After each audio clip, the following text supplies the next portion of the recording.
Hello friends and welcome to Himanshi Singh channel. ये maths pedagogy का practice session है जिसमें हम कुछ प्रीवियस ईयर के क्वेश्चन समझने वाले हैं विथ सॉल्यूशन। चलिए वीडियो को स्टार्ट करते हैं। क्वेश्चन नंबर 1 है विच of the following is not a part of primary mathematics curriculum. ये क्वेश्चन आप कोई भी साल उठा लीजिए सीटेट के पेपर का और लगभग हर साल में मिल जाएगा कि निम्नलिखित में से कौन सा प्राथमिक गणित पाठ्यचर्या का भाग नहीं है। बस ये चार ऑप्शंस थोड़े थोड़े चेंज कर दिए जाते हैं और पूछ लिया जाता है आपसे, ठीक है ना। तो फटाफट से आपको बताना है कि कौन सा एक एनसीएफ बोल रही हूँ, करिकुलम का, मैथमेटिक्स करिकुलम का पार्ट नहीं है। कहाँ? प्राइमरी लेवल पर। बस ये कल भी सेम दिक्कत ना आ जाए जो आज आ रही है बफरिंग की, क्योंकि इस चक्कर में ही मैराथन काफी प्रभावित हुई है। देखिएगा प्रोबेबिलिटी पैटर्न्स, देखिए ये दिमाग में बिठा लीजिए, ये हर साल आते हैं कि पैटर्न प्राइमरी लेवल पे पढ़ाया जाता है, डेटा हैंडलिंग पढ़ाया जाता है, एस्टिमेशन पढ़ाया जाता है। इसके अलावा एक और चीज होती है आपकी जिसको हम क्या कहते हैं, जो पैटर्न्स तो हो ही गए, और भी कुछ कुछ एक जो आपका आई थिंक कॉन्स्टलेशन या कुछ तो उसको कहते थे, मतलब जिसमें पैटर्न्स का ही एक प्रकार हो गया। तो ये कई बार बस चेंज कर देता है। आपको दो तीन चीजें जो हर बार पूछी जाती है, जैसे रेशो प्राइमरी में जनरली नहीं दिखाता है, मतलब इस तरह का एक कॉम्बिनेशन है। प्रीवियस मैराथन भी अगर आपने देखी होंगी या क्वेश्चंस की प्रैक्टिस देखी होगी तो ये हर बार आता है किसी ना किसी फॉर्म में। तो ये इन तीन चार ऑप्शंस के अलावा जब कुछ डिफरेंट ऑप्शन हमें नजर आएगा तो हम समझ जाएंगे कि ये प्राइमरी पे नहीं पढ़ाया जाता है, प्राइमरी लेवल पर। बाकी तो आप चाहें तो सिलेबस को भी एक बार देख सकते हैं प्राइमरी लेवल के। मतलब प्रोबेबिलिटी जो है वो 6th के बाद एटलीस्ट 7th वगैरह में हम पढ़ रहे होते हैं, यानी प्राइमरी क्लास में नहीं पढ़ाई जाती, एलिमेंट्री क्लासेस में हम पढ़ते हैं प्रोबेबिलिटी को और फिर 11th 12th तक पढ़ते रहते हैं, ठीक। तो प्रोबेबिलिटी प्राइमरी क्लास का टॉपिक नहीं है, यानी कक्षा 1 से 5 तक नहीं पढ़ाया जाता है, जिसको हम प्राइमरी कक्षा कहते हैं। क्वेश्चन नंबर 2 देखिएगा और जवाब दीजिएगा। विच of the following is least effective Which of the following is least effective as an assessment strategy in mathematics at primary level? प्राथमिक स्तर पर गणित के आकलन युक्ति के रूप में निम्नलिखित में से कौन सा सबसे कम प्रभावशाली है। यानी आप गणित का आकलन कर रहे हैं, एक क्वेश्चन असेसमेंट पे भी हर हालत में आता ही है।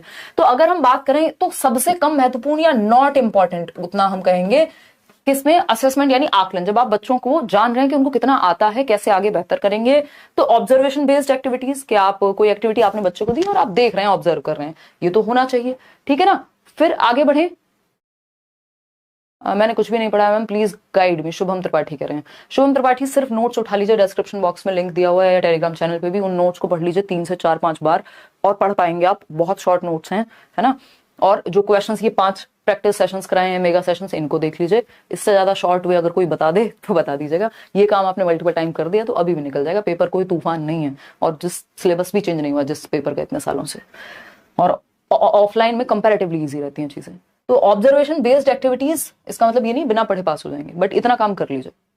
मैराथन देख लें तो और अच्छा है, जो 11 वीडियोस हैं। ऑब्जर्वेशन बेस्ड एक्टिविटीज बिल्कुल सही है। टर्म एंड एग्जामिनेशन, ये टर्म एंड एग्जामिनेशन क्या हो गया? ऐसे टाइप चीज हो गई कि सम्मेटिव या योगात्मक मूल्यांकन जैसी बात हो गई। इसमें जजमेंट पे फोकस रहता है, ना कि फीडबैक पर। और असेसमेंट या आकलन का, टेस्ट का जो पर्पस होना चाहिए वो बच्चे को फीडबैक देना होना चाहिए, इंप्रूवमेंट होना चाहिए, जबकि टर्म एंड में जजमेंट होता है इतने % मार्क्स आए। एफए जो है पॉजिटिव बात है, यूज ऑफ रूब्रिक्स जो है पॉजिटिव बात है, कुछ ट्रिक्स जैसा भी हम कर लेंगे परसों या मतलब पेपर से एक दिन पहले। ऑब्जर्वेशन बेस्ड एक्टिविटीज ये सब सही है, बट बी ऑप्शन सही नहीं है। आगे बढ़ेंगे क्वेश्चन नंबर 3 पर। देखिएगा एक बार क्वेश्चन नंबर 3 क्या कहता है। According to national curriculum framework 2005 which among the following is not the prime objective of teaching measurement in primary classes. यानी राष्ट्रीय पाठ्यचर्या की रूपरेखा 2005 के अनुसार निम्नलिखित में से कौन सा प्राथमिक कक्षाओं में मापन के शिक्षण का मुख्य उद्देश्य नहीं है। यानी जब आप मेजरमेंट की बात कर रहे हैं, मापन पढ़ा रहे हैं, मेजरमेंट टॉपिक पढ़ा रहे हैं, तो इसका प्राइम ऑब्जेक्टिव यानी मुख्य ऑब्जेक्टिव क्या नहीं है, बताइएगा। अच्छा शक्ति मैं देख लूंगी एक बार। बहुत बढ़िया। वृंदावन वासी वाशी कुछ तो लिख रखा हो, क्या प्रॉब्लम है भैया? हाँ, सेकेंडरी में काम कर जाएगा वर्षा, लेकिन ये मुख्य रूप से प्राइमरी लेवल के लिए है। क्या समस्या है भाई? चलो अब तो इस बार सीटेट हो ही जाए, पूरा सिस्टम चेंज कराएंगे, कुछ तो नाटक है। देखिएगा डी ऑप्शन, अगर हम बात करें डी ऑप्शन 32% लोग कह रहे हैं। देखिए देखते हैं क्या कहानी है। अगर हम बात करते हैं कि कौन सा एक प्राइम ऑब्जेक्टिव यानी मुख्य उद्देश्य नहीं है किस चीज का, एनसीएफ के अकॉर्डिंग मैथ्स करिकुलम का या प्राइमरी लेवल पे मेजरमेंट पढ़ाने का, ठीक, मापन, कि भाई मापना जो हम सिखाते हैं, to enhance the estimation skills of children, भाई बिल्कुल जरूरी है, अनुमान लगाने का कौशल बेहतर होगा। भाई ये पेंसिल भी उसको दिखे या एक छत भी उसको दिखे तो हर चीज में वो क्या है, अनुमान लगाना शुरू करता है कि ये शायद इतनी इसकी लंबाई होगी, इतनी चौड़ाई होगी। मेजरमेंट में ये चीज बेहतर होती है, एस्टिमेशन बेहतर होता है। या किसी चीज को आपको मान लीजिए माउस भी है तो इसको भी हाथ पे रख के बताने की कोशिश करेगा, एस्टिमेट करेगा कि हाँ ये शायद 50 ग्राम या 100 ग्राम का होगा, तो धीरे धीरे उसका एस्टिमेशन बेटर होता है।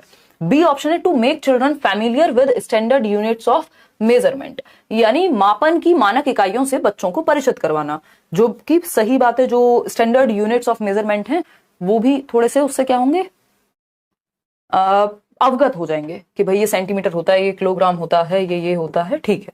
To make children differentiate between standard and non standard units of measurement, ये भी हो जाएगा कि जो हम जस्ट आइडिया में कह देते हैं, कुछ यूनिट्स होती हैं जो आप देखेंगे गांव देहात में कहीं पे चल रही होगी, जो स्टैंडर्ड मेजरमेंट यूनिट नहीं है बट लोग उसको मान लेते हैं क्योंकि वो चलता है। To develop mastery in solving all the problems related to measurement, ये गड़बड़ है। प्राइमरी लेवल पे हम क्या चाह रहे हैं, बच्चे को मास्टर बना दें, जितने भी प्रॉब्लम्स होंगी मेजरमेंट से रिलेटेड उनको सॉल्व करने में, नहीं, ये ज्यादा एक्सपेक्टेशन है प्राइमरी लेवल पे, ये काम सही नहीं होगा, ये मेन ऑब्जेक्टिव नहीं हो सकता, बाकी के तीनों जरूरी है, ठीक है। फिर प्राइमरी लेवल नहीं रहेगा ना अगर वो सब कुछ मास्टर ही बन गया हर चीज में। क्वेश्चन नंबर 4 देखिएगा, फिर तो आगे की क्लासेस में मेजरमेंट पढ़ाने की जरूरत ही नहीं है क्योंकि मास्टरी तो वहीं हासिल हो गई। क्वेश्चन नंबर 4 देखिए, in a primary grade mathematics textbook the concept should be, यानी प्राथमिक कक्षा की गणित की पाठ्य पुस्तक में अवधारणाएं या कॉन्सेप्ट्स को कैसे प्रेजेंट किया जाना चाहिए। तो पहला ऑप्शन है proceed from complex to simple. देखिए ये बिल्कुल पेडागोजी की समझ आपकी बता देगी, आपको सिंपल टू कॉम्प्लेक्स, सरल से जटिल की ओर जाते हैं, ना कि जटिल से सरल की ओर। Proceed from abstract to concrete, ये आपको पियाजे की स्टेजेस में भी आपने पढ़ा है, मूर्त से मूर्त, कॉन्क्रीट से एब्स्ट्रैक्ट की तरफ जाते हैं, सीए होता है, एसी नहीं होता, ठीक। यानी मूर्त से जिसको देख सकते हैं उससे जिसको दिमाग में समझ सकते हैं उसकी तरफ जाएंगे, ठीक है ना। पहले कॉन्क्रीट ऑपरेशनल स्टेज आती है, बाद में फॉर्मल आती है जिसमें एब्स्ट्रैक्ट थॉट आता है। Proceed from concrete to abstract, ये बात एकदम सही है, या सिंपल टू कॉम्प्लेक्स जाना, सरल से जटिल की ओर जाना। आपका सिलेबस भी ऐसे ही डिजाइन होता है जिसको स्पाइरल करिकुलम कहते हैं, कि चीजें एक से दूसरे से कनेक्टेड होती हैं और जैसे आप आगे जाते हैं चीजें कॉम्प्लेक्स होती जाती हैं, है ना, या प्रीवियस नॉलेज से जुड़ती जाती हैं। तो सिंपल टू कॉम्प्लेक्स जा सकते हैं, कॉन्क्रीट टू एब्स्ट्रैक्ट जा सकते हैं, मूर्त से अमूर्त की ओर जा सकते हैं। पहले बच्चे को दिखाया जाता है कि ये 2 पेन है, बाद में इन 2 पेन को रिप्रेजेंट करिए, कॉन्क्रीट हुआ, इसको टच और फील किया जा सकता है। बच्चों तुम्हारे पास 4 टॉफी हैं, बाद में 4 को डायरेक्ट 4 लिख दिया जाता है।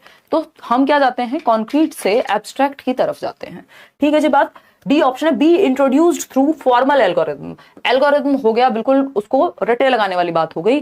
सी option is the right answer over here. आगे बढ़ेंगे क्वेश्चन नंबर 5 पर। क्वेश्चन नंबर 5 देख लेते हैं भाई क्या कहता है। क्वेश्चन नंबर 5 क्या कहता है एक बार देखते हैं। Which of the following is not a stage of school education as recommended in National Education Policy 2020? यानी NEP 2020 पे वीडियो बनाया हुआ है, एक बार सर्च करके जो जो टॉपिक में दिक्कत हो उनको सर्च करो, यूट्यूब पे डालो, टॉपिक लिखो, आगे लिखो हिमांशी सिंह या लेट्स लर्न, आपको वो टॉपिक ज्यादा संभावना है कि मिल ही जाएगा, ठीक है ना। चलिएगा, खैर बताइए फटाफट से। बफरिंग किसी का हो रहा है क्या? अच्छा यार पता नहीं है, तो इस बार तो कुछ तो पंगा ही है, ये स्क्रीन की प्रॉब्लम है इसका मतलब। चलो कोई नहीं, इसको भी चेंज कराएंगे यार, सारी आफतें जो हैं इसी बार आनी थी। देखिएगा एक बार, नहीं बफरिंग तो नहीं होगी मेरे ख्याल में, बट यहाँ जैसे स्क्रीन में हम देखते हैं उसमें प्रॉब्लम हो गई है। 1 मिनट रुकेगा, चलिए जवाब दीजिएगा। बहुत ही बढ़िया। देखिए 5th क्वेश्चन आपका, which of the following is not a stage of school education as recommended in national education policy 2020, यानी निम्नलिखित में से कौन सा स्कूली शिक्षा का एक स्तर नहीं है। यानी स्कूली शिक्षा का स्तर बदला है, पहले 10+2+3 होता था स्ट्रक्चर, और अगर सिर्फ स्कूल एजुकेशन की बात करें तो 10+2 होता था, 1 से 10वीं और 11वीं 12वीं, ये प्रीवियस स्ट्रक्चर था जब तक नेशनल एजुकेशन पॉलिसी 2020 नहीं आई थी। अभी क्या है लेटेस्ट, वो है आपका 5+3+3+4, 534 का स्क्वायर, ये हमें पता है ना, 534 में 3 का स्क्वायर, ये हमें पता है। अब इसमें भी FPMS से याद रखना है, फाउंडेशनल पीरियड है 5 साल का, प्रेपरेटरी पीरियड है 3 साल का, मिडिल स्टेज है 3 साल की, और सेकेंडरी स्टेज है 4 साल की। ये है आपका नेशनल एजुकेशन की पॉलिसी के अनुसार जो आपका पैटर्न है एजुकेशन का आज के समय में, बात सही है या नहीं है? बिल्कुल सही होनी चाहिए। अब क्या सही उत्तर होगा? फाउंडेशनल स्टेज होती है बुनियादी चरण 5 साल का, प्रेपरेटरी स्टेज होती है 3 साल की, मिडिल स्टेज होती है 3 साल की, लेकिन प्राइमरी स्टेज जैसा कुछ नहीं है ना? प्राइमरी स्टेज जैसा कुछ नहीं है। इसमें भी आप लोग गलती कर रहे हैं, इतने प्यारे प्यारे सवाल में भी गलती करेंगे तो कैसे चलेगा सरकार है? आप अगर बेसिक स्ट्रक्चर हम नेशनल एजुकेशन पॉलिसी का नहीं समझ पाएंगे, प्राथमिक स्तर इसको समझने की कोशिश कीजिए कि पूछा क्या है। ऑप्शंस के थ्रू तो समझ जाना चाहिए था कि बुनियादी स्तर है नई एजुकेशन पॉलिसी में, प्रेपरेटरी स्टेज भी है, मिडिल स्टेज भी है, लेकिन प्राथमिक स्टेज अलग से नहीं है। फाउंडेशनल पीरियड में ही कक्षा 1 और 2 आ जाती है। शुरुआत के 3 साल में आंगनबाड़ी है, और जो आपका प्रेपरेटरी पीरियड है उसमें कक्षा 3, 4 और 5 है। तो primary stage 1st to 5th वाला पार्ट खत्म हो चुका है।